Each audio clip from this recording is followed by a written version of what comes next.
जिंदगी में अगर कुछ बनना हो तो बाज बनना, लेकिन कभी तोता मत बनना। तोता बोलता बहुत ज़्यादा है लेकिन ज़्यादा ऊंचाई तक उड़ नहीं सकता। बाज बोलता बहुत कम है लेकिन सबसे ऊंचाई पर उड़ता है, और बाकी पक्षियों का राजा होता है एक बाज। आज मैं आपको 5 ऐसे पॉइंट्स बताऊंगा जो कि हर एक इंसान को बाज से सीखना चाहिए, और लाइफ की बहुत बड़ी लर्निंग है इस 5 पॉइंट्स के अंदर। तो चलिए शुरू करते हैं।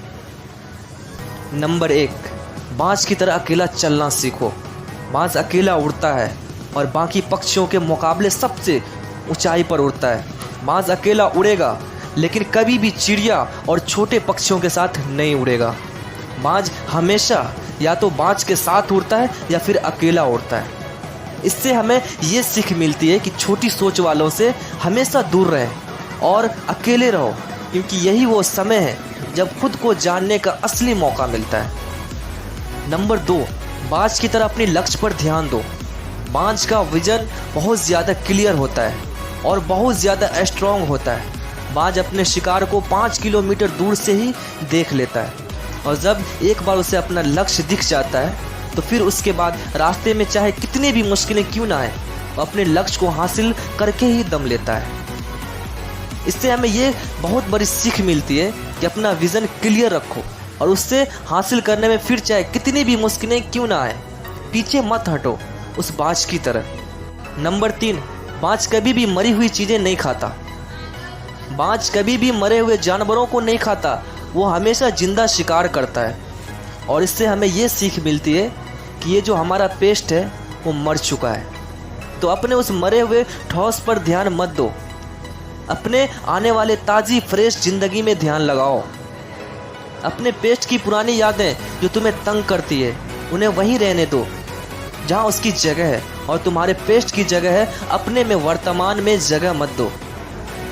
क्योंकि अगर एक बार तुम्हारा पेस्ट तुम्हारे परसेंट में आ गया तो तुम्हारा पेस्ट तुम्हें कभी तुम्हारे परसेंट में नहीं रहने देगा।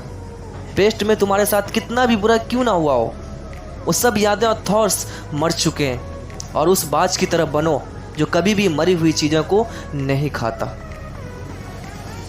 नंबर 4, मुश्किल समय में डरो नहीं। जब आंधी तूफान आती है तो बाज बहुत ज़्यादा एक्साइटेड हो जाता है। जब बारिश होती है तो सारे पक्षी छिपकर बैठ जाते हैं, लेकिन बाज को बहुत मज़ा आता है। जब तेज़ हवाएं चलती है तो बाज उन हवाओं के सहारे और तेज़ी से ऊपर की ओर उड़ता है, और ऊपर उड़ते उड़ते इतना ऊपर उड़ जाता है कि बादलों से भी ऊपर पहुंच जाता है। और इससे भी एक बहुत बड़ी सीख मिलती है कि मुसीबतें में मज़ा ढूंढो। और नेपोलियन हिल ने एक बार कहा था कि हर बड़ी चुनौती अपने साथ में एक बहुत बड़ा अवसर लेकर आती है। तो उस बाज की तरह तुम भी अपने अवसर को पहचानो, और जिस दिन उन अवसरों को पहचान लिया फिर सारी मुश्किलें तुम्हारे नीचे होगी और तुम उन मुश्किलों के ऊपर होगे।